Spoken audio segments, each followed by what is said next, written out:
अंचल के क्षेत्र में इस चारों जिला अररिया, पूर्णिया, कटिहार और किशनगंज, इस चारों जिला में फ्लड मिटिगेशन, बाढ़ का प्रभाव कम और सिंचाई का एक बिहार का पहला इस स्केल का योजना पे काम शुरू हो गया। राष्ट्रीय परियोजना में शामिल है 60% भारत सरकार, 40% बिहार सरकार। इस एरिया में ज़्यादा इंटेंसिटी से बारिश होने वाली है तो वहाँ हमारे विभाग के लोग और प्रशासन के लोग पहले से ही अलर्ट रहते हैं। ये एक बहुत बड़ा काम है। पूरा सीमांचल एरिया में 2,15,000 हेक्टेयर ज़मीन में सिंचाई इससे होगा और उस एरिया में आप जानते हैं कि बहुत एम्बैंकमेंट भी नहीं है, बांध नहीं है, तो फ्लड का एक मेजर समस्या रहता था, तो उसका भी प्रभाव कम होगा।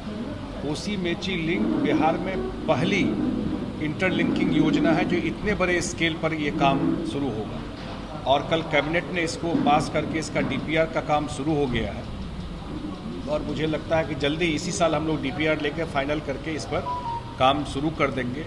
ये नेशनल प्रोजेक्ट में आ गया है। सारा जो क्लियरेंस होता है इस लेवल के काम करने में, पर्यावरण का होता है, इन्वेस्टमेंट क्लियरेंस होता है, या और सारा क्लियरेंस भारत सरकार से और बिहार सरकार से मिल चुका है। और मुझे लगता है कि सीमांचल के क्षेत्र में इस चारों जिला अररिया, पूर्णिया, कटिहार और किशनगंज, इस चारों जिला में फ्लड मिटिगेशन, बाढ़ का प्रभाव कम और सिंचाई का एक बिहार का पहला इस स्केल का योजना पे काम शुरू हो गया। राष्ट्रीय परियोजना में शामिल है 60% भारत सरकार, 40% बिहार सरकार।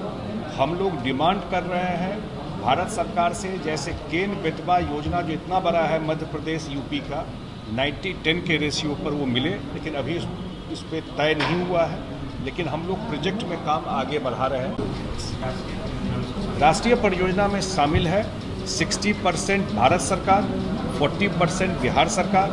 हम लोग डिमांड कर रहे हैं भारत सरकार से, जैसे केन बेतवा योजना जो इतना बड़ा है मध्य प्रदेश यूपी का, 90-10 के रेशियो पर वो मिले, लेकिन अभी इस पे तय नहीं हुआ है, लेकिन हम लोग प्रोजेक्ट में काम आगे बढ़ा रहे हैं और रिक्वेस्ट हम लोगों का ऑलरेडी भारत सरकार के पास है कि उसमें हो, लेकिन ये राष्ट्रीय परियोजना में शामिल हो गया है। कब तक काम लगेगा? कल जो कैबिनेट से हुआ है उस पर डीपीआर, इसका डिटेल डीपीआर बनना, इस स्केल का काम बिहार में पहले कभी नहीं हुआ। मैंने बताया कि ये डीपीआर इसी साल ये पूरा हो जाएगा और उसके बाद हम लोग इस पर काम शुरू करेंगे, क्योंकि इसका जो इनिशियल जो कॉस्ट था वो करीब 5,000 करोड़ का था, लेकिन ये 3 साल 4 साल पहले का था। अब तो जो नया डीपीआर बनेगा, क्या असेसमेंट आता है, फिर उस बेसिस पर ये काम होगा। लेकिन इंटरलिंकिंग का, ये इंटरनेशनल बॉर्डर से पानी आता है नेपाल से, इंटरलिंकिंग का पहला योजना है जो सारा प्रक्रिया पूरा हो गया। मैंने कहा कि सारा प्रक्रिया पूरा हो गया है, अब ये अपने इसका फर्दर जो इसमें काम होना है उसके तरफ ये बढ़ गया है।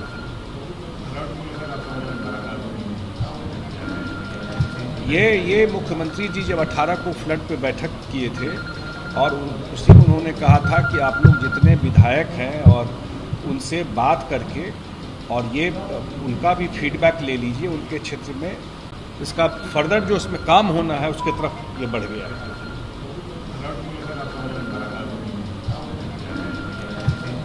ये मुख्यमंत्री जी जब 18 को फ्लड पे बैठक किए थे और उसी में उन्होंने कहा था कि आप लोग जितने विधायक हैं और उनसे बात करके और ये उनका भी फीडबैक ले लीजिए, उनके क्षेत्र में क्या इशूज हैं, क्या फ्लड को लेकर के। और 4 विभाग जो है, जल संसाधन, आरसीडी, ग्रामीण कार्य विभाग और लघु जल संसाधन विभाग, हम इस चारों के हमारे मंत्री और सचिव रहे। ये प्रेसिडेंट पहले कभी नहीं रहा बिहार में कि हर एक विधायक से बात करके फीडबैक लेने वाला।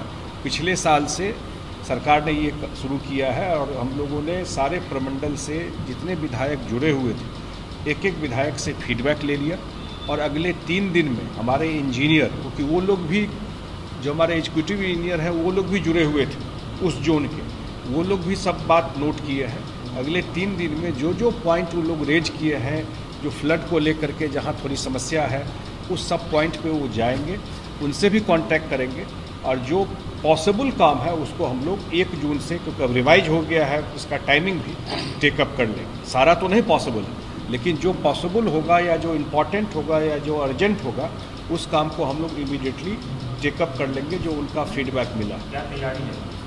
2018-19 से काम चल रहा है। तो mathematical modelling centre data analyse करके हर एक एरिया में हम लोग उसको भेजते हैं।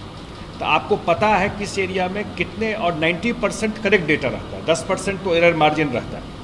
तो उससे फ़ायदा हम लोगों को ये हुआ है कि जिस एरिया में ज़्यादा इंटेंसिटी से बारिश होने वाली है तो वहाँ हमारे विभाग के लोग और प्रशासन के लोग पहले से ही अलर्ट रहते हैं, तो टूटने की संभावना काफ़ी मिनिमाइज इस वजह से होगी। मैं ये तो नहीं कह सकता नहीं टूटेगा, लेकिन उससे उसका एक बड़ा फ़ायदा इसका मिला है।